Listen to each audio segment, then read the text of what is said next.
Hi, good morning, good afternoon, good evening to all the wonderful WFM folks who are joined from all over the world. This is our first WFM event in 2023. In fact, we didn't want to do anything in 2023 Jan. We thought that in February is the right month where all of us settle back and get back to work. I know that all of us are busy already. 2023 is going to be a challenging year. We will discover new ways and means of doing things differently in this year. GWFM is super excited to invite you to be a part of Leadership WFM Roundtable to ideate, think new insights, share along with other global WFM leaders. This roundtable would create new trends sharing to WFM industry, carrying huge takeaways that will help practice in your organizations. We thought of a theme where a role of WFM leaders and function during the recession, optimizing inflationary pressure. This is something that, when I was talking to many WFM leaders, they were thinking that, what is it we should do in this year? Is it like we got to be just order taking? Or we got to be playing advisory role? How, what, and why, how? There were many questions came out. We thought that, ideal time for us to curate a session and invite great leaders to talk about this. WFM being pursued as a cost center, WFM could be how to provide value to the organization as a function, how we can keep the people at home while we run optimization agenda.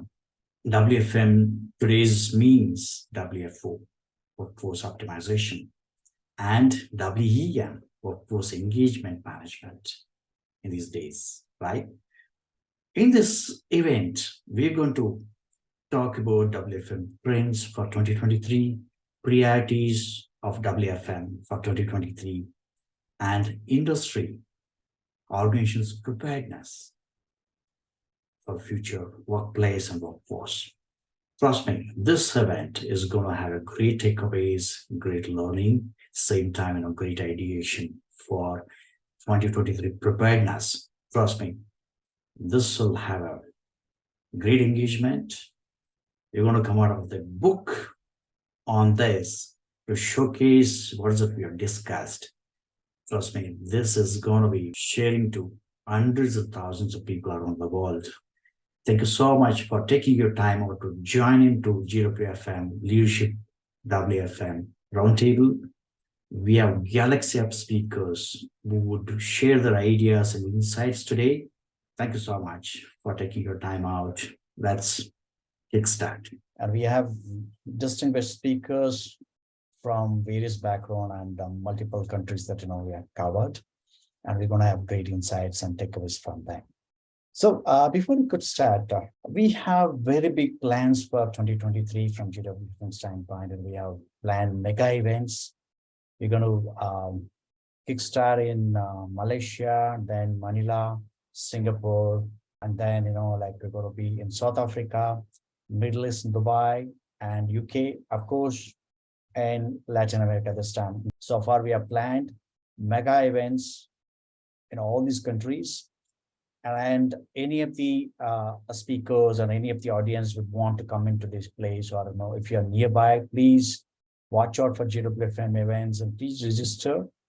All these events which I mentioned here are the physical events, face-to-face events. You're going to see all the leaders, personally greet them and meet them and catch up with them. In fact, I had a great opportunity in December 5th. I had a great opportunity to catch up with Len physically, and we had lunch together, and there was a great discussion where Len was part of the panel discussion. It was a really great takeaway event.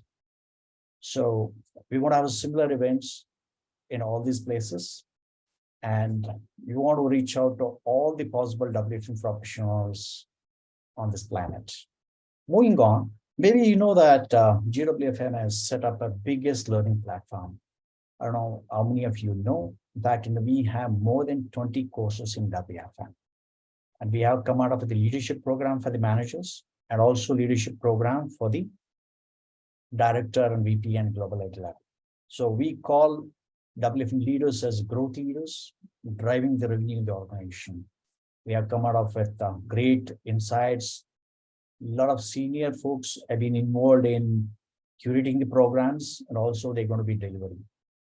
The program is going to be available on face-to-face, hybrid, also online. This is a platform, and any of us are looking for a learning platform where you need not to reinvent a new wheel of building your own platform.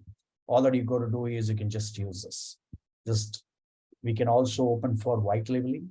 We want to have GWFM and also any other companies joint certification. We are open to do that. We have these many programs lined up, and trust me, this is a 20 courses which I was talking about, or anytime learning, self-based program and anytime learning. And you need not really be in front of the computer. This is made available on mobile and on any devices that you can take up the sessions and on your own time, when you're traveling, when you're on holiday, or when you have a little time, also you can look at it. So GWFM membership, we are offering something great benefits for the WFM and also the operations professionals, where you will have a great learning culture that you're going to create. In fact, GWFM conducts a lot of programs, and Melissa has been advisory and also she's been supported in hackathon. We're the first one to curate and ideate on the hackathon of innovation of WFM. We have been doing it. We have created more than 60 business cases in this WFM membership. You will see all the new reports, case studies, business cases, and use cases of all the great storytelling. We have many programs lined up to engage the corporate members and also the individuals. Great opportunity. If you want to get into membership, feel free to look at it. We are made available the program for the people, for the organizations and also for the individuals around the world. We would want to come down to your country and your region to host an event and meet up face to face. And GWFM doesn't belong to only to me, it belongs to every one of us. We're going to create kind of community. Community is owned by you, and you take up responsibility, and we got to create our own community to have a knowledge sharing and professional networking. So this is a great engagement platform which we have built, and continuously improving and bringing in a lot of new thoughts and new innovations to it. So thank you so much for getting to know what GWFM does. Be part of the social media, you'll get to know a lot of things in detail. So with this, I take this opportunity to invite all the distinguished speakers. Like in this, we have Melissa. Melissa doesn't need any introduction. She is an influencer and a great woman leader. In fact, GWFM has awarded her as one of the top influencers in the 2022. This year, we're going to have great learnings and also great insights from Melissa. And we have Mohit. Mohit is a global head of Taskers, and recently he started his own organization called Data Native, disruptive capacity planning tool, which you don't find it anywhere yet. And we have Jesse. Jesse is first time speaker with us. Great to have you with us, Jesse. And we're going to have great learnings and insights from you. Jesse is a operations director from FIS. Len is a vice president, WFM from Teleperformance APAC, Philippines. We heard her recently and great insights listening to her. So with this, we have moderator Jay. Jay is going to moderate the session with his insights, and we want to have a great session with a great learning of a new topic, which is very important. A lot of leaders would be wondering that what is my role as a WFM leader? What is the function should do? Is it like you got to really do the order taking, or do we suggest organization, or do we suggest the experts and stakeholders and investors that we should do something different in this recession time? Or like how is it like we're going to make the organization ready for future? There are many things that we're going to discuss. This is the right time in the beginning of the year to have a great discussion on these topics. And you trust me, you're going to have a great takeaways from this. With this, I invite Jay Parik. When Jay Parik does not need any introduction, is very well known. He's one of the influencers. Jay is a senior vice president from Brazil CX, works out of US. Jay, are you there? Well, good morning and good evening to everybody. So let me kind of get going, right? Again, I apologize for a little bit of background noise. So, like many of us, multitasking, family and work life, I'm doing the same as my wife is currently out of town. Um, so, the goal today is to have very, very interactive discussions with our esteemed panelists to talk about what is kind of the 2023 has brought us, right? And, how things have changed over the last several years as they have globally for all of the organization, right? Nobody was kind of spared, so to speak. And as things have changed, I think the priorities are changing and evolving, almost it seems like month to month, right? If not at the very least, year on year basis.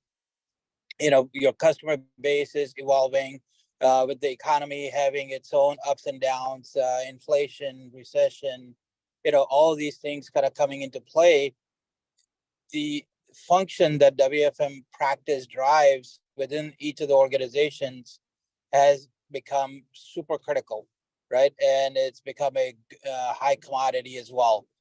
So, that's where our focus will be, right? With our panelists, we're looking to have discussions with all of them about, kind of what is working, what is not working, what is the industry telling us, right? What are the things that are up and coming that we could all be learning from and exploring as individual leaders within our own organizations. So hopefully a lot of those takeaways are meaningful for the team members that are participating from various different organizations. From how our organization has changed over the last several years, and along with evolving with our customer base, is how do we react quicker? How do we react to things in a meaningful way without impacting our employee life? Right, you are seeing a lot of layoffs here and there, especially in the U.S. There's a lot of publicity around layoffs and all those things that's happening, right? That's impacting people, right? How do you balance that to kind of minimize that impact while the organization's different functions, right, from sales teams to operators, continue to drive the business as it needs to be driven off into the future and, continue to grow for everybody, right? So, there are a few questions that I've kind of jotted down. Again, Dr. Kumar, if there are questions, please plug those questions into the chat room, and Dr. Kumar will kind of plug them into our discussions as that happens, right? So I'm going to kind of start off with I'm going to say Melissa this morning, and my first question or first discussion point is, kind of going back to how, as the market, as the economy has changed, how is that impacting the organization to whatever extent you are able to share, obviously, right? And how are you guys reacting to being doing something differently as it functions that's continuously evolving? Sorry, yeah, absolutely, Jay. That's a big question. So I'll try to answer that in layers, but not all of it, because I know we have a lot to discuss. The role of WFM hasn't changed. Like, our job is to drive efficiency. Like, that's what we do. That's what we're here for. I think as things have adapted, we're not immune to budget crunches. But we really have to focus on helping our organization. And I think sometimes helping our organization reminds them that there are impacts, the actions, that we don't want to be too reactive. The frontline team member has changed. The people that need to work for us and be happy and content, they're very different than where they were 5 years ago, 10 years ago. The pandemic has really forced people to look at their life differently. And if we continue to operate as WFM functions and operations the same way and just drive a number without connecting to the people, we have issues. So for us, we're really having to look at digital automation to be more of a team member led organization. Like, how do we have them as part of those solutions as we go forward? I would love to start with this quote I heard yesterday. I was talking to a mentor of mine, and he was quoting something he had heard between him, finance and a CFO, many, many years ago. And I think this is so important for us. And the quote was from the CFO to the finance leader: listen, if you continue to drive us to the bottom line, you're going to find it. And that's something as WFM leaders we have to recognize, that sometimes we have to look beyond the numbers and look at the people. And is it better to be more flexible, to find ways to keep our talent happy and connected to the work? So I think as a WFM organization, yes, we have to drive efficiency. We have to look inside of ourselves. We have to look at our operations partners. For some of us, we have to look at our clients and we educate them. So I think it's a multifaceted answer that I'm sure we're going to dive into. But for me this year, it really is about driving the automation, that digital automation, and really elevating WFM to give the operators what they really need, because they have budget pressures. So they need to be able to manage their team members and make real-time decisions very fast and very efficiently. And we can't use these budget cuts as an excuse to put more work on our operational partners. So for us, it's a big priority this year, and we've really learned our lessons through the pandemic that the people have to come first. Your team members have to come first, or you won't have a business to save. Amazingly well said, and I'm definitely stealing that quote. I'll give credit. But no, I mean, that is so true, right? I mean, all the organizations, especially when you're in an outsourced type of environment, and even if you're not in an outsourced type of environment, right? The pressure of the budget, financials is always there, and there's always a finite amount of crunch you can do, right? And so having that connection to how it impacts the operators and getting a good understanding of that, I think yes, it does definitely make us a better function. Thanks, Melissa. Let me volley over to Mohit. Being that he's on the opposite end of the spectrum as one of the solution providers, Mohit, I would love to get your take on this as well. Yeah, absolutely. I think Melissa touched upon a really important point, that when you look at truly the role of workforce management has not changed. But what has changed, I feel, in the last couple of years is the urgency to look at those numbers more frequently, the urgency to have those conversations more frequently, right? And this actually creates a big opportunity for workforce to play the advisor role that they're supposed to be playing, right? While at leadership level, usually the workforce leaders are doing that already. When you truly look at the frontline level, right? Oftentimes workforce team members feel that they don't have the seat at the table, right? They're just doing what they've been told. They're moving too fast. A lot of manual work that they keep on doing, which doesn't allow them to play the role that they're supposed to be playing in advising what is the best solution for the business, or to be more innovative, right? And that's where I think digitalization is very, very critical, right? How do you move away from doing your day-to-day tasks, which can be automated over time, and start analyzing more, spending time on analysis more? I think that is going to be critical. The other piece I feel is also on the on how we approach workforce management, right? Like, how are there opportunities for us to move away from traditional thinking of how a certain activity needs to be done versus thinking out of the box, coming up with some creative ideas, presenting those ideas to the business to see how more can we be flexible in providing those solutions to support the clients, their customers. Because at the end of the day, not just our own organizations, but the customers that we support, they're also feeling the pressure, right? So they're also looking for ways to optimize their costs, right? And they're looking for their partners to come up with those unique ideas. And the biggest cost for everyone is the people cost, right? And that's where they look forward for workforce management to come up with some innovative ways to optimize cost, cross-skilling, cross-utilizing, finding ways to retain more talent and helping HR and operations in that endeavor, right? So I believe there's a larger role which WFM continues to play and will need to play. And automation and digitalization is definitely something that organizations are now looking forward to. Thanks, Mohit. Yeah, I think yes, the automation has been picking up over the last several years, especially a lot of the organizations that were not initially looking at it. Pandemic forced us to kind of figure out that we got to do something differently, right? We are being forced to work from home. We are being forced to do things differently that we haven't done before, right? And many organizations had kind of work from home type of setup and that level of engagement to a certain level, but pandemic has kind of normalized that practice across everybody, right? So very, very, very true, very interesting. That is something that will continue to drive our business. Let me pull Jesse in. First of all, welcome to our discussions, and looking forward to your context as well. Thank you. Thank you so much for having me. I think you all have made some really good points. One of the things that is really a focus for us is, looking across all of the work streams.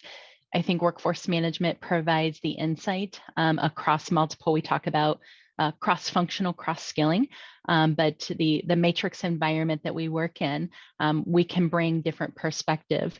I do think it's also really, really important to challenge the status quo and educate at the same time, being able to provide that data and support that's meaningful to others. We're all used to talking about demand, work rates, occupancy and utilization, but how do those things tie to the customer experience? How does it tie to the employee experience? Bringing those types of data points together can help understand what the employee and the customer journey looks like, because customers don't care how efficient we are. They have very high expectations, especially since the pandemic.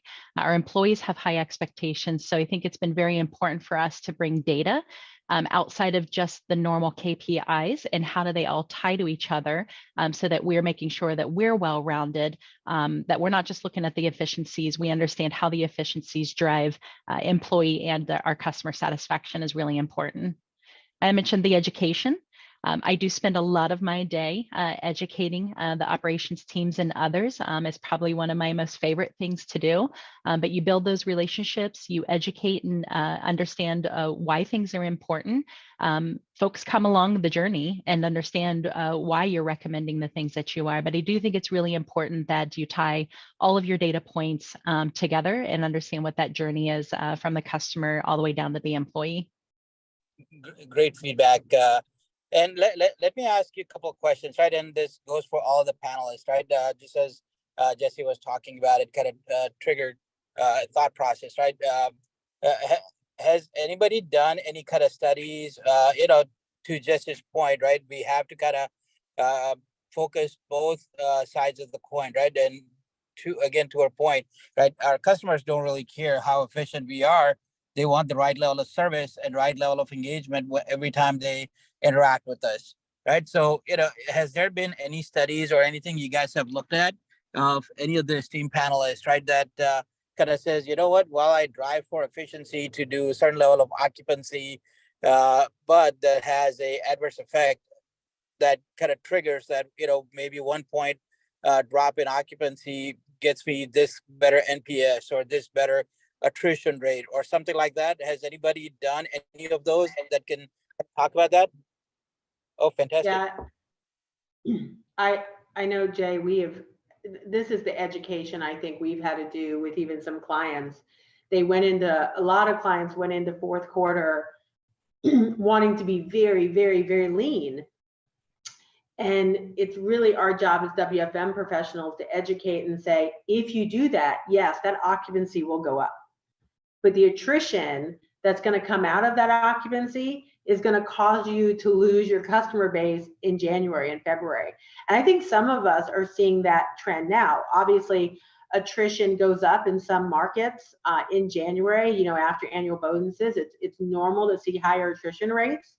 So from a WFM professional standpoint, it really was showing the math between, yes, higher occupancy drives higher handle times and has higher attrition, higher absenteeism, driving adherence to the point of 99% may mean people might want to call out more when they're not feeling well versus go ahead and come to work.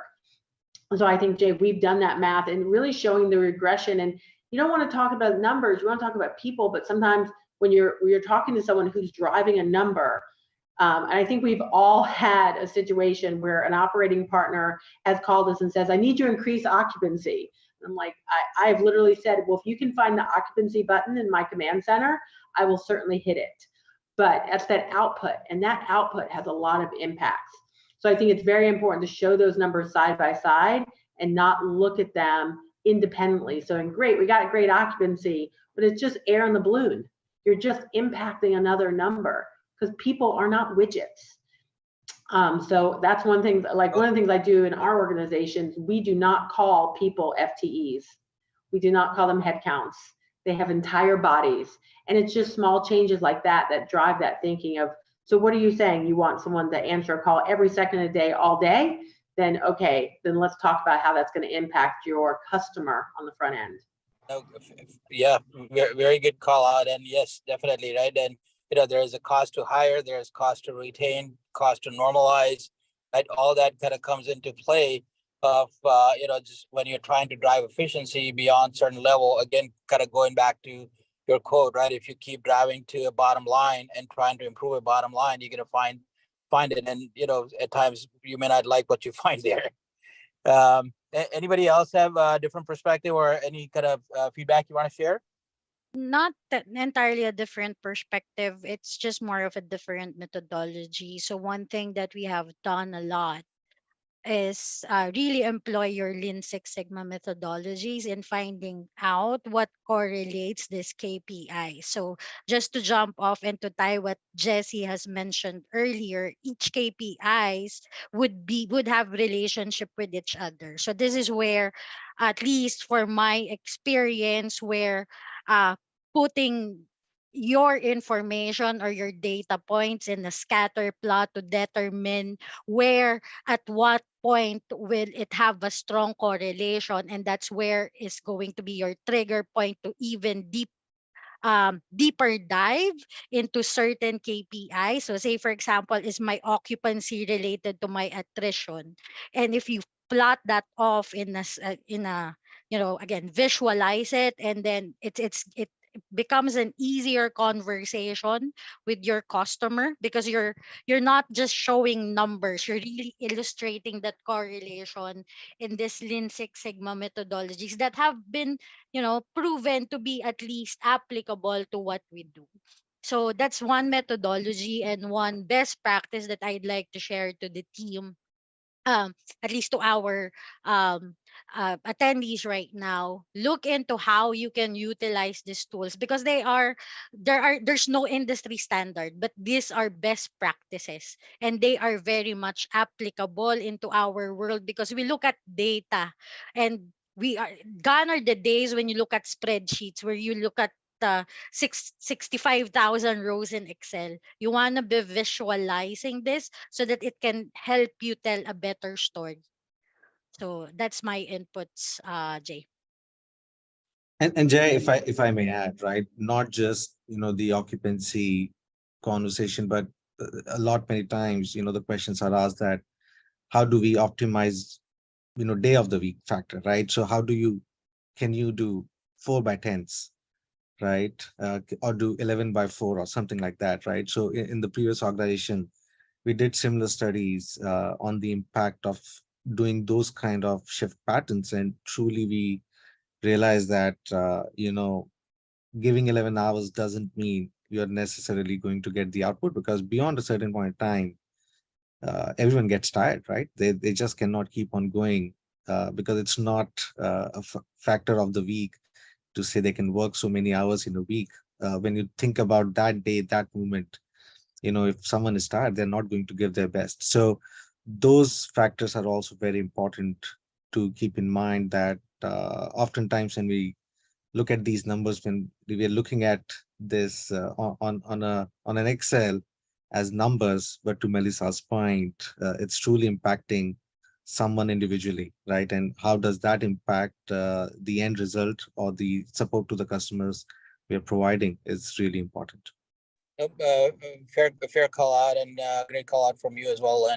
And yes, we always have to humanize the numbers, right? There is always a human cost to all the numbers we drive, right? One of the big things that I always share with my team is that, whatever recommendation you're providing, just kind of go through a, kind of a norms check that is this impacting negatively to a point where, you're trying to drive to a number that is going to, at the end of the day, is going to end up costing the organization more money. So there is a cost to retain and there is a cost to let go, right? If your volume from the client is coming back in 2 months, and if your normalization time frame is 4 months, then maybe work out a deal with the client that, hey, maybe we carry some of these costs, maybe do split. There are a lot of different avenues that you can explore, right? So always kind of be thinking creatively, right? Clients, in most cases, clients will like to hear that we have a skilled profile, skilled team members that can do multiple iterations for them, right? Instead of letting them go if they have a little bit extra volume that they can provide. Or is there something else you can do? Chat, email, social media, right? There's a lot of that going around, and that can help you fill some of the voids when you're going through ups and downs from your demand perspective. So thanks for the feedback, guys. Let me pull Darren in for to kind of start off our next discussion point. Right, well, one of the things that I wanted kind of all of us to talk about is, as again, our function is very critical. WFM practice provides a lot of insights and recommendations to the business and how we operate. I wanted to get all the panelists to provide feedback on, how has your organization or your function changed throughout the pandemic over the last 3 years to whatever our current normal is, right? I'm not going to say it's normalized, right, because it's ever evolving, right? Well, it has subsided to a certain level. Pandemic is still out there, right? COVID hasn't gone away from, when it started in 2019, right? Let me kind of start with Darren, and after Darren, I'll come to you, Lynn. Lynn, let me come to you then. Sure. So during the pandemic, of course, at least speaking from the WFM, just really our team, it was a real paradigm shift. It wasn't a real practice for everybody to work from home. So we kind of had to really navigate through the dynamics and what works well from working at home. And, in the office, we already spent when we were still brick and mortar, we had to spend what 11 hours in the office, and then working from home, you just kind of have to make sure that there's that balance more than anything. Another paradigm shift for the team, at least for, because I work with APAC, so it's um we have Indonesia, Malaysia, Japan, China in the mix. Our agents are working from home. We look into ways where we can have better synergies, operating from a country that has a lower cost. If you can appreciate Japan versus Indonesia, Malaysia versus Indonesia, from a cost of labor perspective, we get some gains there. So that's gains for the organization. So at least from a WFM tactic perspective, making sure we look into ways what are those that we can support remotely, sort of cross pollinate and cross country support. I would have programs that are operating in Japan, but their workforce analyst, their workforce scheduler will be operating from Indonesia, or even or from the Philippines, where I get a Japanese speaker, because we earn Japanese yen from the revenue streams, but we pay in wherever country it is that they're located. So that's why we invested a lot in talent development. At least in the fields, we even hired folks that do not have WFM experience but can speak Japanese. And we taught them WFM so that they are more effective in driving our Japanese team members. In Indonesia, we spend a lot of remote learning, making sure that we upskill our teams, so that we have ready pool for any workforce analyst or workforce scheduling work that can be done, and even if it's supported for a different country, because in that way we get to introduce again that value add to the organization, because it, even if from a headcount perspective, um we get to maintain our headcount, but alternatively, one gain of that strategy is we get to minimize our total cost across the region. So that's one of the few things that we've done, and we kind of vetted out during the pandemic. And in the past, real-time management was very traditional, where you really have to do it at the brick and mortar site. We really work with our IT partners to see if how we can do that remotely at the same manner. There were tools developed inside our own organization that allowed us to do that. So I think the theme initially when we started was digitalization. Uh, we kind of did that not just in the customer facing front, but from a support group facing front as well. We were able to digitalize some of the processes that we have, so that we can automate, simple ETL procedures. We've automated alerts, that has allowed us to gain some efficiencies. And like what I said, we were able to support uh, from cross-pollinating the support structure that we have inside WFM. That's it, Jay. That's a great feedback, right? What I think one of the questions I would have is, I'm glad you brought up kind of doing a cost arbitration management between various different geos. Yep. Did the pandemic, especially you guys having a pretty good presence in China, did that change anything for you more drastically than otherwise it would have? It did.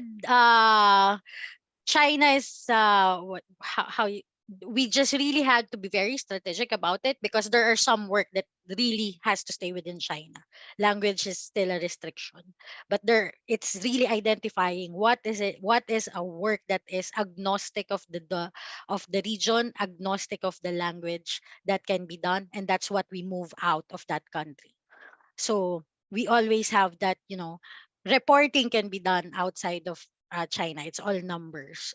WFM scheduling can be done outside the country too. It can be done remotely. So we had that activity, really identifying all the tasks, listing down everything, and just really lining up what it is that we can support out of um, um, cross country support.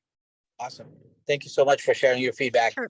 Uh, Jesse, I'm going to bring you in next. And again, just kind of going through the same feedback portion, right? How has things changed for you and the organization over the last 3 years or so, right?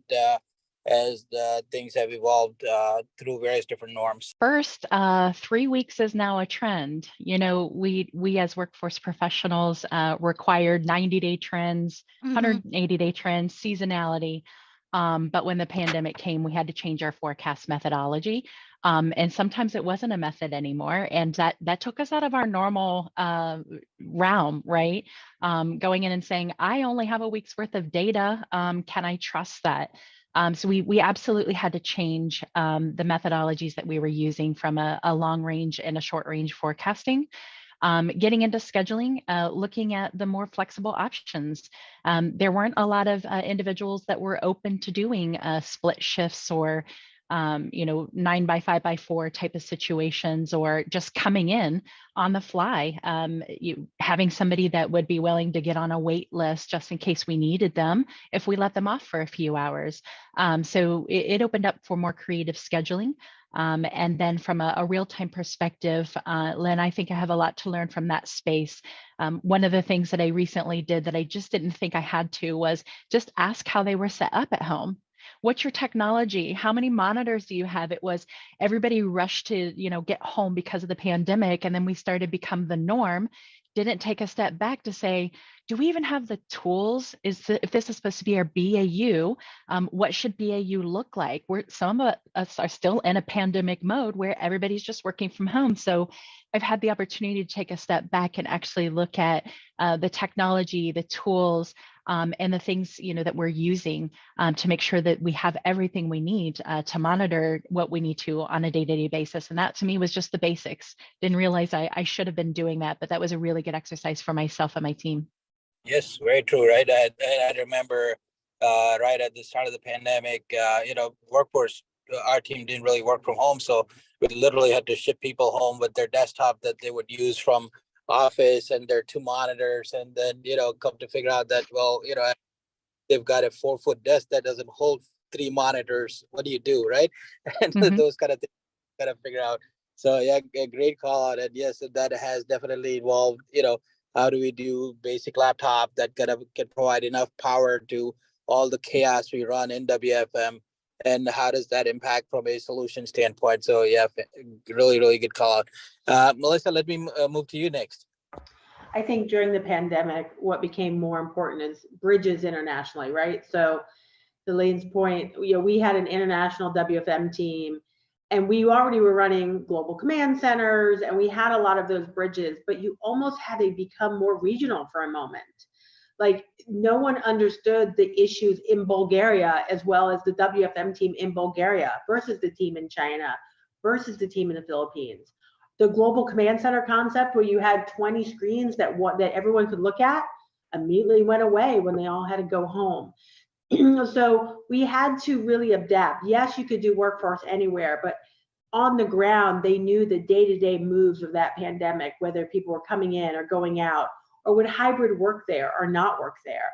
And especially if you operate in Manila and you had that immediate come back to office plan, and where all the team members and all the workforce professionals didn't want to come back to the office, right? So really navigating that to understand how to do WFM. I think for us, the most critical thing we learned, or we had to adapt beyond workforce, was if you have front-end team members at home whose their entire process in life has been dealing front to front with their TLs, like, how do they even contact the TLs? The technology solutions after the fact.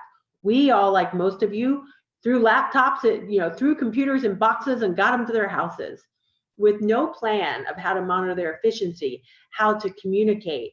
I mean, it was months and months and months before people got iPads where they could talk to people. They didn't have cell phones. Like, all of that automation we had spent years building all went away in an instant. So really being adaptive and learning how to talk to people to get on the ground. And as a workforce professional, you stepped in wherever you needed for that project. Project managers had such a huge lift during that time, and we all had to be part of literally counting people's heads sometimes of saying who's logged in. And I think another really big challenge is we were operating with partners that we didn't have full visibility in the system. Like, a lot of times in the centers, our clients were like, okay, you need 30 people and that's fine. But they didn't give us access real time into their tools to see what people were doing. So we had to demand lightly those accesses and really show the value of going, guys, we're in a different world. If we need efficiency, we need to be able to see virtually. So that's how we changed it. Like I said, we really had to understand what was going on in regions. Like, my workforce team right now operates in 17 countries.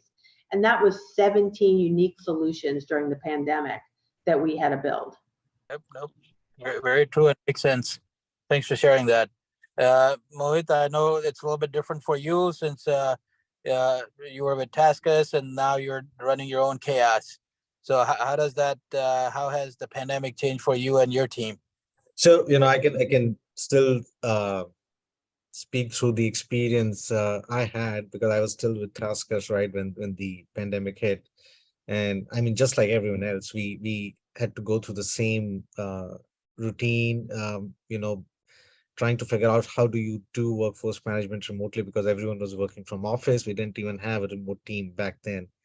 And to Melissa's point, I think the most critical aspect became, how do you know who's logged in, right? Because there were no tools available. And initially, when we moved, obviously the priority was for the frontline team members who are supporting customers, to supporting them get set up. And initially, we didn't even have workforce team, all the tools, equipments.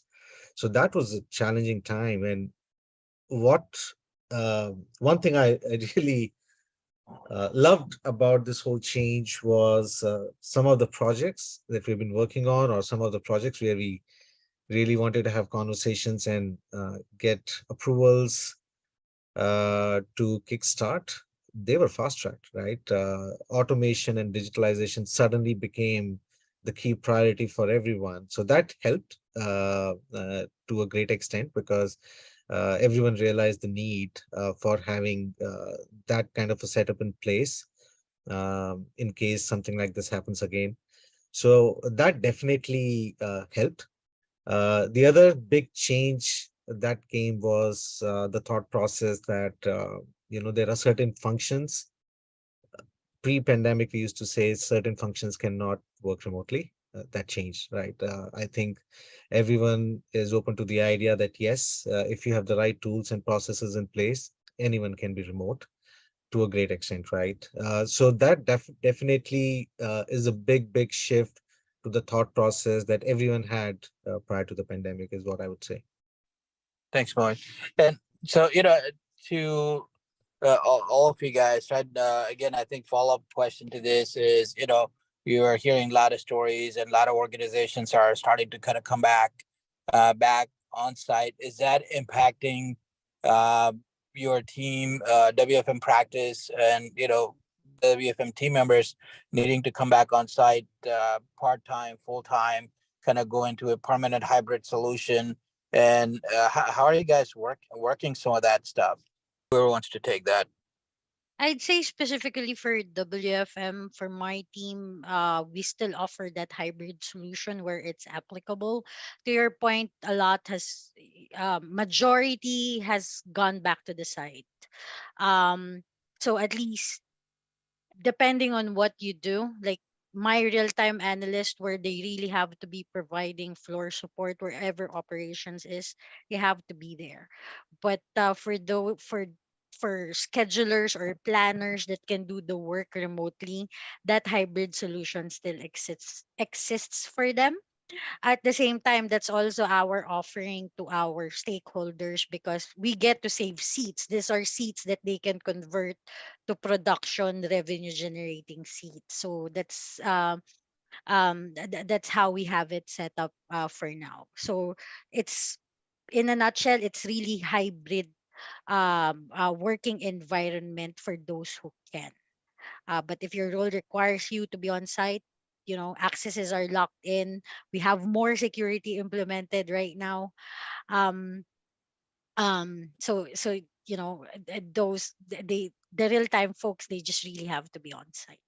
Got I it. think for us, it kind of changed a paradigm shift if they don't anymore. So I think there was so much pre-pandemic of what people thought they needed as far as RTA support. Like we launched our command center back in 2018, or renewed our command center.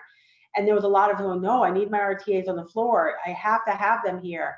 And I would remind them, at least my RTAs, we don't interact with front end team members, right? We are numbers people. We don't go chase people down. So the pandemic really opened the eyes of a virtual support model, which really leads into the cost savings we need today.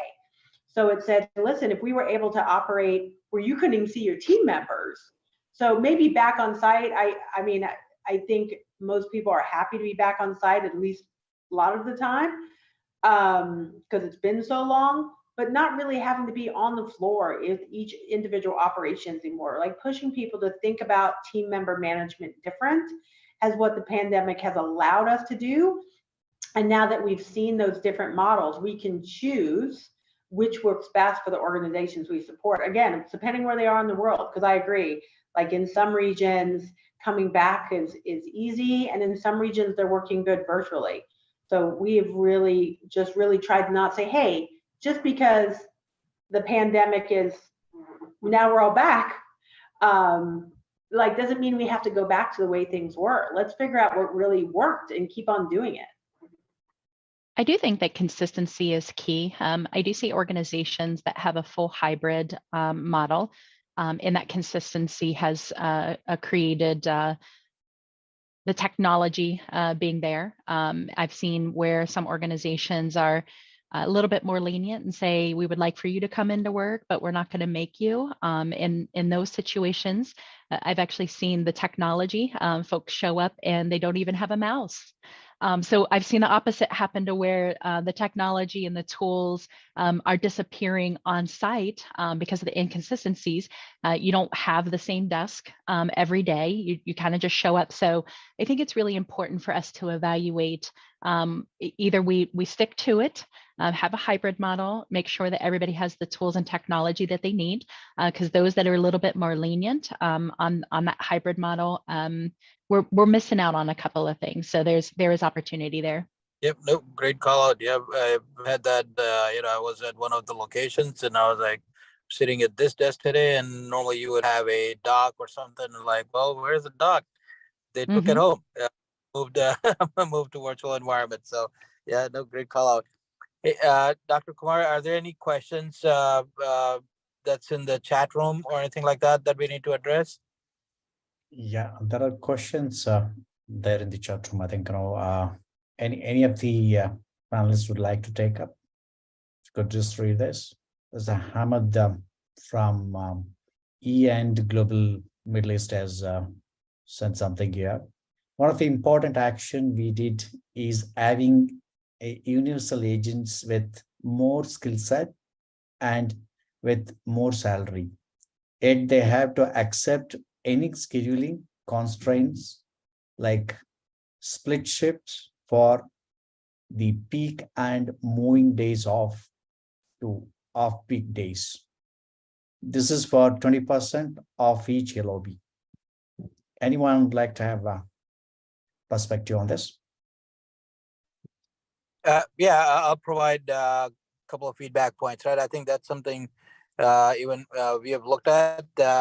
What couple of things you have to always be conscious of is, how much of a universal agent is functionally doable to at what point it becomes draining, right? And you lose the value, right? It starts to impact the NPS, right? What are the mechanisms and tools you have that provides the readily available information to the team members, right, who are doing the interactions, and how is being fed to them, right? How real time is it being fed to them, or do they have to go log out, log into multiple systems, from client A to client B, or line of business 1 to line of business 2, and that impacts their handle time, their impacts, their efficiency, that impacts their, most importantly, quality of the work and quality of service they're able to provide to the customer, right? So I think some of those things are critical junction points that, while yes, it makes sense to have a universal agent that can provide kind of a jack of all trades for all lines of business or various different clients, but you just kind of keep in mind, right, where there's a limit of losing quality or quantity. Yeah, Jay, I think that's a great example. Numbers look good on paper, right? You have to look at the training time. And I've even seen some models come out during the pandemic where they were going to keep the same, with the ups and down trends of clients, of saying, hey, we'll save those. You'll have the same team members next year because we're going to run a partnership with you, to where they'll come to you and then go to another client, come to you back when your peak comes. But the reality is many of those people weren't there or had to be totally retrained by the time it came anyway. Go ahead, Jesse, I'm sorry. No, I think it's a great idea, and thank you for pointing it out, Ahmed. The increase in salary, increase in efficiencies, obviously, and then you've got that schedule flexibility. It goes back to the earlier point of all of the data points. So as long as we've challenged ourselves when we do a model like this to go back and look at what type of schedule efficiencies do you gain out of it? What are your utilization, occupancy, cost per call rates with this flexibility? But at the same time, what's your first contact resolution? You've got somebody that has to know a lot of information when you're talking about universal and cross skilling.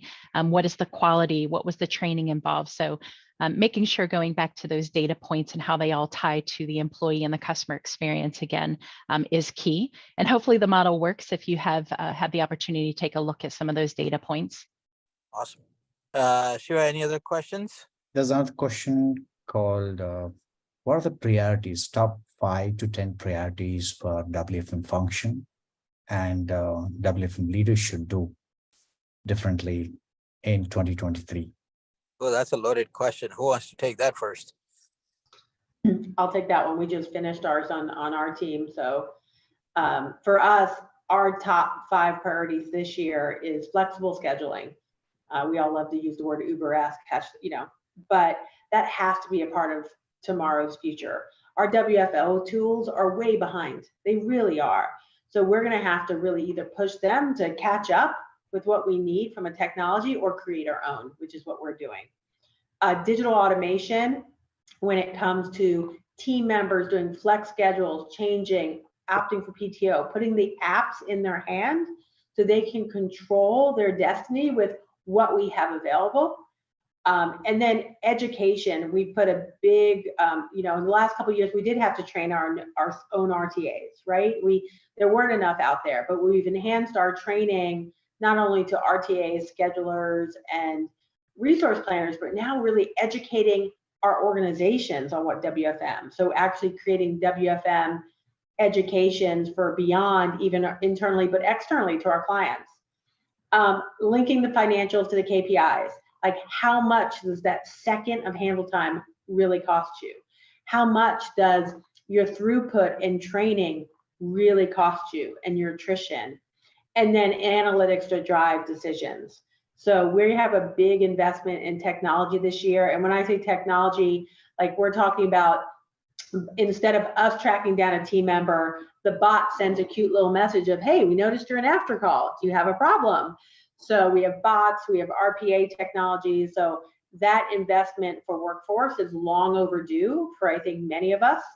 The technology's there. So we just need to link it and make it front end user friendly and let them drive that experience. So that's our top priorities in my organization this year.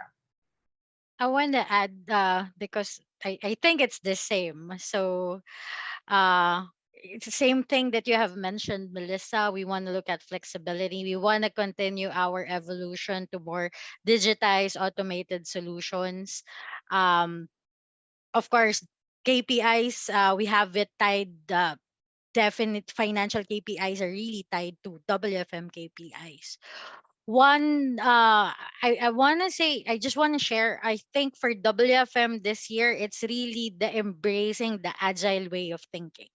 Agile methodologies are going to be critical, and it's like very applicable to WFM. It's the very kickstart of defining what your mission, what your vision is, to your cascade model, to your, like I've run daily scrums when we were doing implementation of tools so that we get to, that fail fast and fail cheap mindset. We want to be faster than uh we used to be, and really that's challenging our own selves, challenging our own comfort zone. So yeah, that's going to be our one of our main focus. It's embracing that agile way of thinking, and of course that critical thinking comes into play there. That's where the focus for the management, for the development of the next in line for my managers, for the senior managers, that's where we want to spend a lot of investment on, because as business leaders, it's WFM business leaders, they already have the analytical skill set. We want to really introduce that critical way of thinking, putting all pieces together, because we are not just in charge of service levels or efficiencies.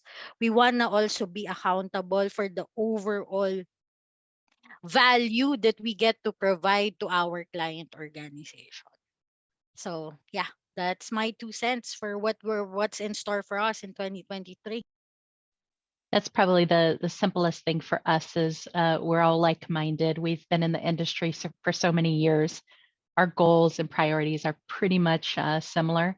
I'll just add that investment in my people, spending a lot of time on development. I do have the opportunity for my real-time team to really level up. And I know that they're going to need my help, my leaders' help, and others. Being a part of some certifications and training. But that'll be a real focus for my leadership team this year is investing in our workforce team to make sure that they have what they need to be successful. So we'll be spending a lot of time on development. Yeah, likewise, right? Yes, all of us have very similar priorities, right? For my organization and our function, our priority is to do people development, use the automation tools and technologies that are available in the market to make them more uh, efficient analysts, right? So how do we become more reactive, near real time, where we can provide relatively impactful insights to the operators, right? Where they can truly impact the business. In order to do that, right, while the tools and technology investments are being made, right? How do we transition people from doing monotonous jobs or monotonous ABC, right? If this happens, then I will do this, to becoming a creative thinker that, okay, this is the problem I have. How do I solve for this, right? And what is the recommendation that I provide to business? And what is the cost of that recommendation? And what is the value of that recommendation, right? And trying to balance the two out to provide an optimal recommendation out of it, right? So kind of getting that situational learning, it's an ever evolving process from client to client, from even a line of business to line of business, from a geography 1 to geography 2, where the labor regulation may be different, right? How do we impact those things? I think that's one of the big things that we are being focused on as well. With what do you got going on? Yeah, so for us, right, since now I'm on the technology side and away from the WFM ops for some time now, I think our priority is obviously, we are in the first year of our product launch, so we're getting a lot of feedback already in terms of how do we take this to the next level. So that definitely is something which has translated into our roadmap for this year. To keep on adding more features, make it more automated and relevant, the product that we currently have. So that definitely will be our priority. But, in my conversations with various WFM leaders, as I share, during the conversations when I talk about the product and talk about the technology that we've used, I'm already getting a lot of ideas and thoughts in terms of what else is needed within the workforce world, which is not out there in the market yet. So those are some of the ideas which I'm picking up and working with my teams to kind of create a roadmap, not just for 23, but like where can we be in the next 3 to 5 years, and how can we make a difference to the workforce management world through the technology that we're working on. Awesome. And this question provided a good lead off to one of the things I wanted us to talk about, right? With and a lot of us have, if not, I think all of us have said that people investments is one of the super critical line item for all of us. But with in the industry, you're seeing and hearing of that there are a lot of layoffs being done. There are a lot of hiring holds being made, right? With the potential market stall that's coming in, right? Or various different clients from that we interact with, and what we are seeing in the news and all that stuff, right? How is that impacting your function and your business, and how are you kind of supporting that, so you minimize the impact on your function when it comes to some of these downturns or some of these holds that are either already come into play or will come into play in latter part of or next couple of quarters. So let me hit that one up to Jesse first. I think it's an unfortunate benefit for all of us. Most organizations over the last year and a half experienced very high attrition, had a really hard time hiring during the last part of the pandemic. I think we're in a position now that folks are probably more willing to stay. So that's where I say it's an unfortunate benefit that they're seeing our organizations doing large layoffs. So it does make them a little bit more hesitant. But at the same time, it's super important to understand what are things that we can do from the flexibility side. So we talk about schedule improvements and efficiencies, but there's a lot of data. Len mentioned earlier the correlation data that says, how does attrition, service levels, all of those correlate with each other. You're going to find that high attrition rates and having to hire are extremely expensive compared to allowing a couple of shifts to be outside of your prime time, right? So again, it's going back to that data and how it all ties together. It's also very important that we work very closely with the operations and get their feedback and understanding the whys, and anything that we can do to improve the employee satisfaction, whether it's schedule related, if they're getting back-to-back calls, if they don't really like the role that they're in, how do we provide opportunity from an overall capacity planning and strategic standpoint on areas that will have some movement and need some folks that will allow them for some career move for themselves. Awesome. Yes, very true. Melissa? Yeah, I think moving in, I'm sorry.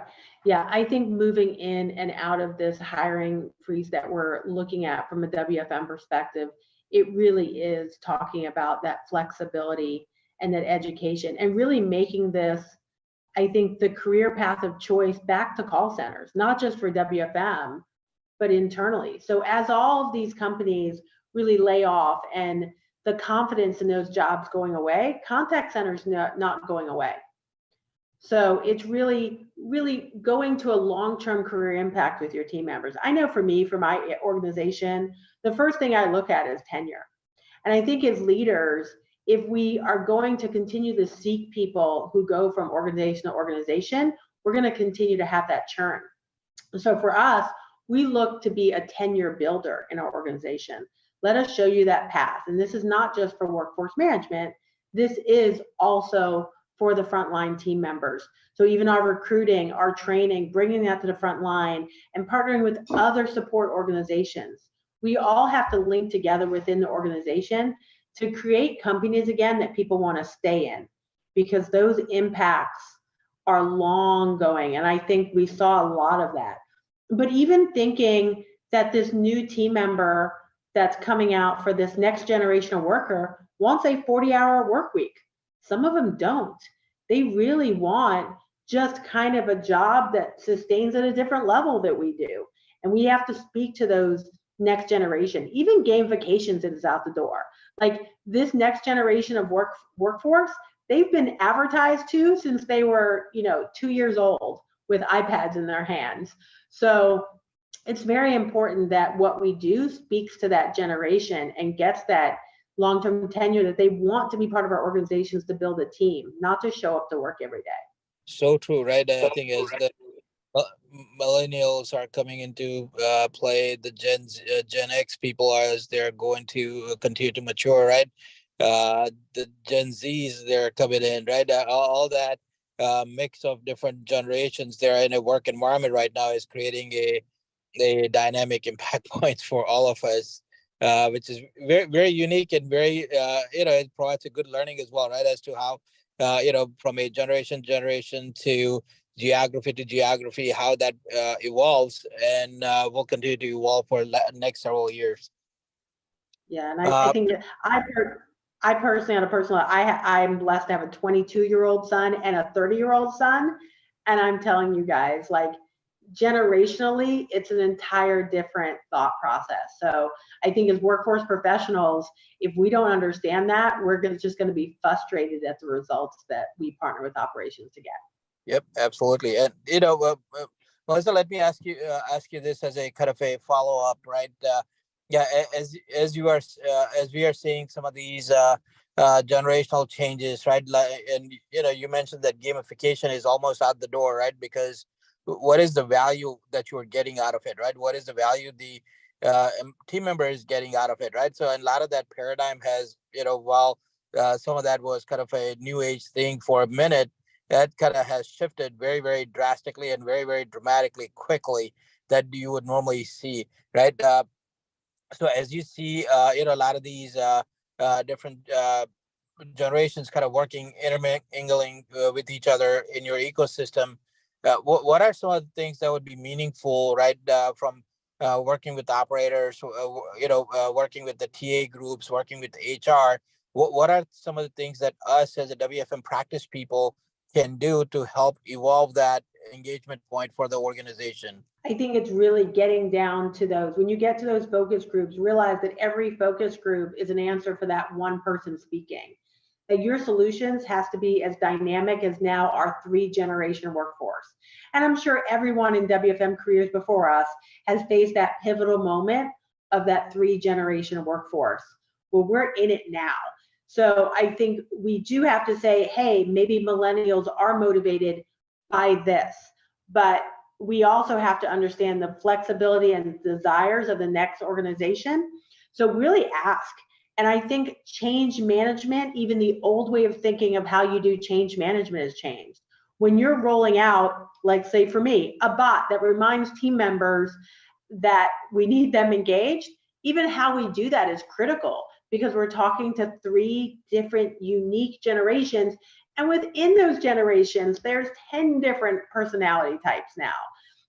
And so it's almost like let them a la carte the experience they want with leadership. Asking them the question, hey, when we see this issue, how is it best that we address it? It's almost like having a very emotional conversation about adherence. And maybe you could have said the power of 1 10 years ago, and that would have like empowered them to really want to help. But now it's like, hey, this is a problem for us, but tell us how best we should address it with you when we see this. And it seems it's very relationship driven. And it's so odd for us in our workforce brains to realize, how do you get relationships in those interactions? But if you don't, then those people are just going to leave and they're just going to they're going to go work for all of us and we'll know them all intimately. But by then, the damage to their careers and our organizations is too much. And so I say take it to that relationship level and partner with not your operations managers, not your VPs, but actually your TLs, because they're really the key point of driving your organization. Great call out. Let me ask Lynn, any feedback from you on your organization and how that is impacting, right? Especially, where you are and your oversight across the region that has a very dynamic cultural Yes. upbringing that is, that impacts it very, very differently, right? So very excited to hear your opinion on that too. And thank you, Jay, for giving me the mic, so to speak, because had APAC very culturally driven, as in it culture influences the way they do their jobs, the way that they do their work. I was gonna share when prior to I've been in WFM 20 odd years now. I think I spent my first 15 years building my adversity quotient, but over the last 5 years, I have to invest more on my emotional quotient because I couldn't echo it even more. There has got to be I experience really having to establish that relationship, a direct relationship with the staff, so that we can really improve and function well as a team. Don't get me wrong, we the team that I manage, they really love to learn, but they do not really openly provide feedback. So you have to get it out from them, and you have to use statements that will really make them feel comfortable and confident to be forthcoming, because culturally very shy upbringing, very withdrawn. So I think we've done some navigation tools really, and of course, I don't speak Mandarin, I don't speak Bahasa Indonesia, but at some form, it's even trying to find out. Having that in a chat conversation, you ask, "What's the latest Korean movie that you watched?" Or Korean Netflix series that you're following, so that we can relate to each other, because it's kind of a big thing in Asia. So everybody would have seen a Korean series. So we want to find that common ground, because I couldn't stress well enough that during this paradigm shift, it's really the relationships that we built with the team and amongst each other, amongst my vertical leaders, that kind of that really help us deliver more than what was expected. So Asia, very culture driven. We really had to find creative ways. It's like creative ways to manage my net promoter scores from an employee satisfaction level. I do run a quarterly NPS across my teams, so that I can really quantify if whatever it is that we're doing creatively or whatnot is creating an impact. And happy to say we have moved the needle, at least from an NPS score, way better than we started way back in 2020. So yeah. That's amazing. And when you say NPS score, are you doing some types of employee sat surveys? Correct. Is that almost at a monthly level? You said you're doing it. It's quarterly level. So we run it every quarter. So it's employee satisfaction score, workforce management specific. Oh, very nice. Yeah. Awesome. Hey Jay, I think there's one question as well. Maybe I can read that question to everyone on the Yeah, go for it. Q&A screen. So this is from Ravi. With employees exhausted and pressure on cost control amid a looming economic downturn, how are we planning to ensure we can do workforce plan diligently? So what are we doing to address, the Uh, cost pressures and the exhaustion? yeah, no. So let me kind of give it a shot, right? I think my perspective on that would be, the cost pressures are always there, right? I think especially if you're in a outsourced type of environment, uh, this kind of just adds another widget that you have to look at and consider as part of your kind of a equation, so to speak, right? And I think this is driving a lot more interactions, right? I'm doing a lot more interactions with our client partners. How is this impacting the client, right? How is this impacting client strategic thought process on what they believe is happening, right? And what they see as their impact points over next, 6 to 9 months. And you try and take that in consideration with the grain of salt that, while our industry in knowledge, right? So one of the things that's there is while the budget crunches are there, most of the clients are not going to want to take a risk of ruining their customer service facing impact points, right? Because that's just kind of you're shooting yourself in the foot. So our existing business is not going to shrink as much unless the client's business is shrinking, right? So being aligned to what client is expecting to be impacted by and to what extent, and getting a that level of partnership will help all of us in better alignment to what we need to be planning for, right? I think as a WFM practice, I think Jesse had mentioned, right, going through pandemic, right, your 13 weeks trend or 26-week trends that you would look at, or your seasonalities you would normally look at, all those kind of went out the door, and you almost had to look at week to week, every 3 weeks, what is it that you are learning. And I think similar concept will apply, because your like to like behaviors may not exist, or they may exist at a certain scale, right? What is the percentage drop off that your client is seeing, and how you impact that in your overall volume, right?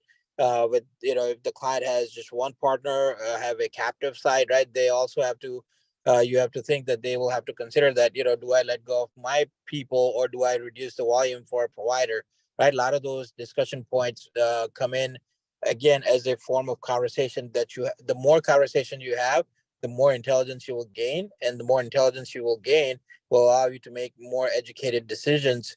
There are less impacting to your organization in a negative way. So that would be my kind of take on it, right? Open to other esteemed panelists as well. Yeah, Great and maybe question, I though. can I can add. Yeah, absolutely. This is a great question, right? Because while on one side and everyone is dealing with cost pressures and optimization, the on the other hand, obviously the existing team members feel exhausted. What my recommendation would be, and this is purely based on my prior experiences, that you know while automation definitely is one big piece you should look at to see what kind of activities could you move away from being manual.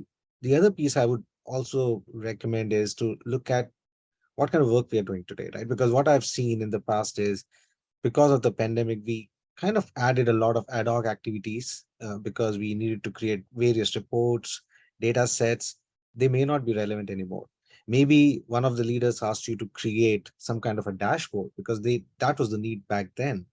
It's no longer valid, right? So looking at what work you do, because for a frontline team member, maybe they do not have the bigger picture or a global view of what's really relevant or needed, and they're just doing the work they've been doing. So it's really the leaders who can kind of assess the situation to say, do we really need to do all these 20 activities that we do today? Or can we reduce the workload on our existing team members so that they can really focus on what's really important versus just doing it for the sake of doing, or because it was being done during pandemic and someone asked us to do it. So that's another piece I would recommend to look at. I think you're right, that low value work, and not only low value, sometimes just way outside of WFM scope, right? And we almost have to protect ourselves. We have this phrase in my team called, we don't paint walls. If you walk into a site and there's a gallon of paint sitting there and an unpainted wall, obviously as a person, you could probably figure out how to paint the wall, but should you? So frequently when we're asked to do stuff, I ask, why are we painting walls? Because if we continue to do all those low value for WFM professional work, we're going to exhaust the team. So that's been a really big priority, especially now when we're all asked for budget cuts. And guys, we have to look at the work and say, what kind of value are you getting out of that report? Just because you can ask an RTA to do it, that doesn't necessarily mean it's going to drive an action on your team. Just to piggyback on what Melissa shared, one thing that we have implemented as well is any new reports needs to be filed via a service desk ticket. We have a ticketing tool so that that gets to have attention, and because some people would just get um they have this thought in mind that this is what they want to see, not understanding that in all the dashboards that you have published, the information that they require is already available. So, and that service desk ticket actually allows us to measure what kind of workload, what's the turnaround time would be, you know, and if I have to go to my leadership and justify the headcount that we require, we have data to show why we require such. So little things, but when you compound them, there's a science behind it. I mean, service desk, everybody would have service desk with their IT team. We just ask our IT team to add another node specific for WFM or reporting. Anything that's new gets to be queued there, and we get to have visibility over there. I told my team, if there's no service desk ticket, and that hasn't gone through the right channels of approval, then definitely we can push it back, because operations have been made aware already that this is the process. So again, very small ways for us to, like what Melissa said, let's not paint that wall even if there's a paint. Okay. Awesome. There's Great one more conversation. question. If we can pick it up. This is from Michael. I'll read it out. With Gen Z and millennials not responding to traditional motivation or typical productive chats due to limitation in attention span, has anyone started to incorporate more modern methods of media to assist in relating to their younger employees, such as TikTok videos, Instagram, YouTube? If so, what has been the success rate and what is the preferred method? I'm trying to figure out how to incorporate Chat GPT in that. And that would be fun. No, I think it's going to be continuously evolving process, and I don't think anybody's got a silver bullet to it. It's just going to require a different level of engagement and what figuring out what ticks with them, right? Again, regionally, some of the geographies do different types of engagement that gets employees involved, whereas your other regions where especially being in a distant learning or distant engagement point with a lot of people working from home, right? That is different. How that's different in Bulgaria to how that's different in the Philippines to how that's different in India to how that's different in the U.S. Plays a key part into how we engage, right? I think yes, doing maybe TikTok videos or learning videos will help to a certain extent, but that may not be the silver bullet, right? But that it just becomes a one of the things you keep in your arsenal, right? That depending on a team member, who you are interacting with, what generation they are from, and what ticks for them. I think that's one of the things we would have to consider, and it's a trial and error type of thing, right? Don't be afraid to try something out. If it doesn't work, try it again and see if it doesn't work. Try something differently. Jay, I think the appropriate response to that would be bet, for those of you who know the lingo of the Generation Z's. Bet. Bet. Bet. Um, from an engagement perspective, we tried this before, like a Mobile Legends competition amongst those, because there's a lot of them that play it, so they can compete against each other. It's a way of them getting to know each other as well from one country to the next. At least that's WFM internal. Um, so they're like what Jay said. There's no silver bullet, but it doesn't really hurt to try what's out there. All right. Any other feedback on that? Michael, I might take you up on doing some of TikTok if it's say Michael from our crew. Um, all right. Let me ask one last question, right? That or discussion item. Uh, what are some of the ideas that you guys are looking at that will help our function? Just at a holistic level, right? Work better than we've been working, right? Work differently than what we've been doing for last 10 years, 20 years, right? Some of the basics of what our function does hasn't really changed, while what we do and how we execute, how we have evolved has improved over the years, right? I think some of that execution bits that kind of come into play, to the new normal, going through the pandemic, to the three generations that we are supporting and interacting with, right? All those things are coming into play even in our function.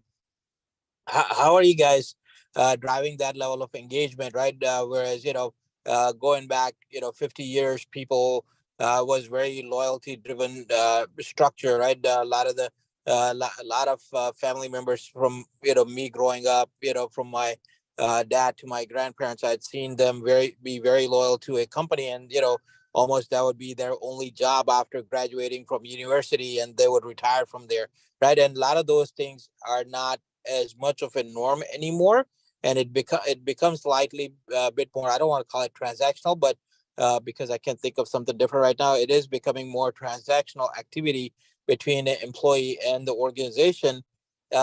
How are we or what are things that we could do as a part of functional leaderships to kind of figure out that what is it that will keep my my team member a little bit more engaged? What is it that we can do that it continues to evolves them in their journey of their career path that they want to follow, right? And yes, that may hopefully is with the same organization for 5, 10, 15, 20 plus years, or even if they continue to grow outside the organization, they have a really good footing that they can build off of.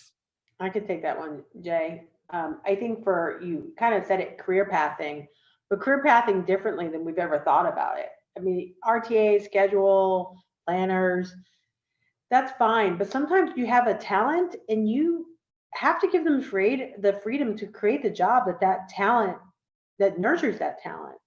Like their path has to be determined by the needs of the organization, even if they don't fit in the boxes you've created. And you've got to be courageous and you've got to fight for those paths for your organization. So that's one. You've got to create career paths that excite people. But then you also have to realize that our workforce organizations are very competitive and we come for each other's people. And that's okay. If you've nurtured someone from RTA to scheduling and you've made them amazing planners and you've trained them, if someone offers them a crazy amount of money, wish them well. Like, yeah, you put in a counter that you can, but we can't create a bidding war amongst each other, right? There are different career paths and there's times in your career that people do have to go after they've gotten a tenure. Now I will coach people and say, when you go, all right, at this next one, you got to stick 4 years or you're going to ruin your resume. So I tell people what their resumes look like. So one, I think don't be afraid to train someone to leave. That's okay. They might come back at a different time. But also don't be afraid to change your roles to fit their talent. So I think with those two things, you really create that synergy of your roles. And I think in WFM, even with our clients, like if you're in a partnering organization, you've got to find a way to gently motivate your clients to get what they need in their WFM team. Because the reality is, a lot of times we're dealing with WFM leaders with a lot less experience and tenure than we have. But they are in control of their situations. So mentoring our clients' WFM team is also part of our job.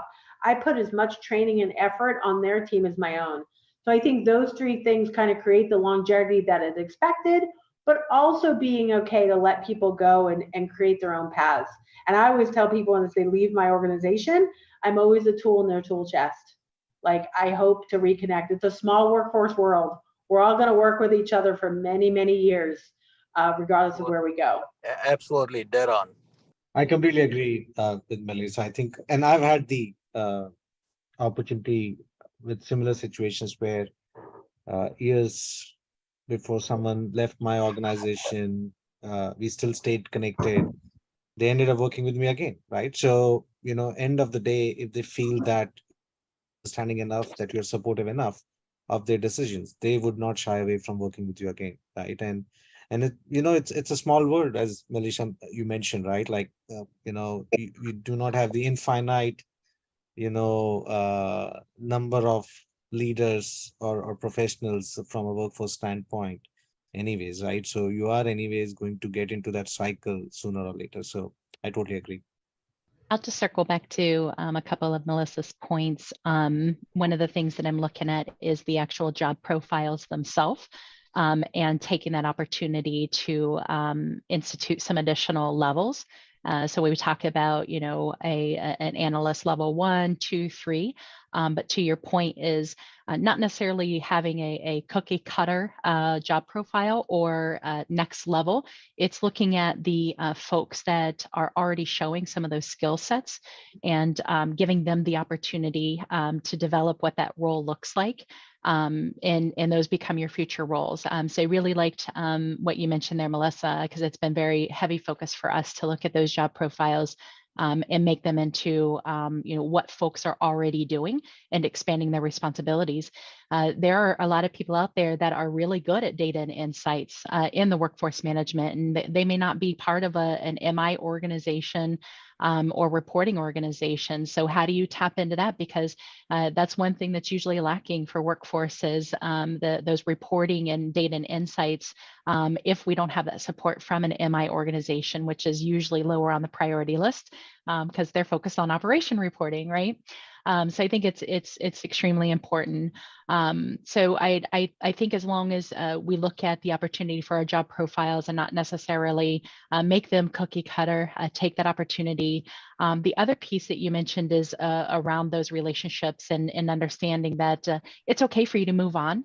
I've built relationships with a lot of members. I actually spoke to somebody who used to report to me last night, and he said, "I'll never forget. A year ago, you told me my career and my development is more important than anything, and that you would be open to that." Well, that individual, when they worked for me, gave me a lengthy notice.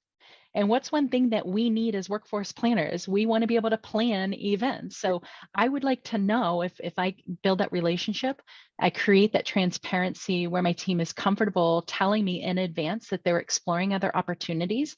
They're going to let me know in enough notice that I can find a replacement. So that's important too, because I want my folks to move on to bigger and better things. But I got to build that relationship and have them be comfortable in sharing with me that that's what they're doing. And I'm totally fine with that. Great call out. Yeah, absolutely. I think, as much of a planning we do, that one thing we can't plan for is when don't have good enough relationship and somebody leaves in 2 weeks, or in some of the geos where people are being forced to give 2 month or 3 month notice periods, right? They just, to an extent, that's absolutely unnecessary. If you have right level of relationship, allow them to move on with the right amount of transition time, and that allows you to be planful. And that kind of brings up also a point where how well you're building your bench, right?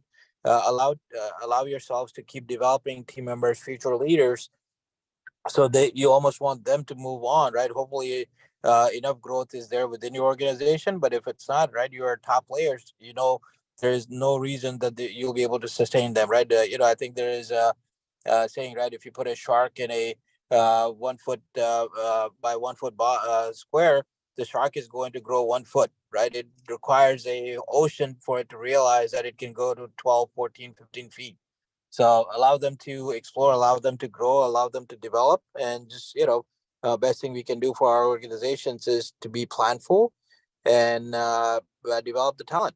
Great conversation. I know it's can't believe it's almost 2 hours that we're coming up to. Time has definitely flown by much quicker than I was thinking.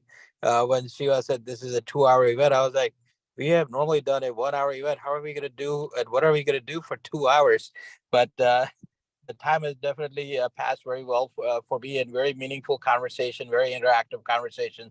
So I want to thank every single one of you guys. I really appreciate you guys taking a lot of time away from your busy calendars, busy time with your families, and so I really, really appreciate that. Dr. Kumar, I'll flip it back over to you, sir.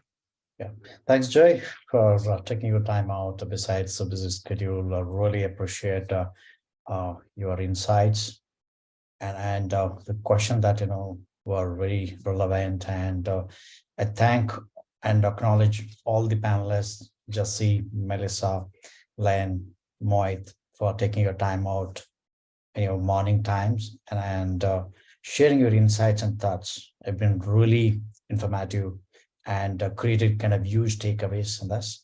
In fact, we are planning to write a book on your conversations and make it available to all the WFM folks so that they can understand and read, and because the form whatever that we are discussing today is going to be made available for thousands. So that's what we want to share knowledge with us, and if there are any additional questions, probably we can take offline with any particular panelists.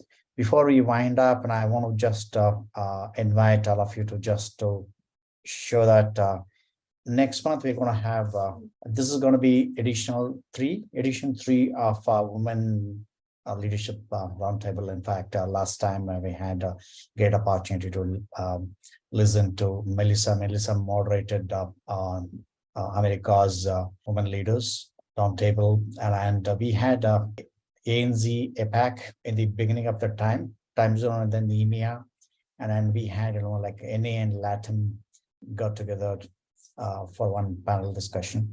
So we had around 60 women leaders from WFM and operations and also HR fraternity who really shared their insights and valuable knowledge, inspiring leaders and inspiring the gender diversity, inspiring, to the community to take it to the next level, how we can really solve better, how we can really do things differently was a great takeaways in the last year. I'm sure that this year we want to have more takeaways and more interesting conversations. So stay tuned and please watch out on our social media. Register yourself so that we want to have more speakers and more audience to have this as a great community knowledge sharing. Join us on our social media. Again, thank you so much, Jai, for taking your time out for engaging in conversation. Mohit, thank you so much for your insights, and Lane, it was really great thoughts that we heard from you, and great takeaways. And Melissa, it's been a great learnings from you, and Jesse, this has been a great insights from you. I mean, you've been a first time, and want to see you many more times in our global events. Okay. With this, we conclude the session. Thank you so much for taking your time out. We will come out with more discussion points in future. Great. So looking forward to seeing all the audience in the upcoming events. Please stay tuned and watch out for our social media and look at our events.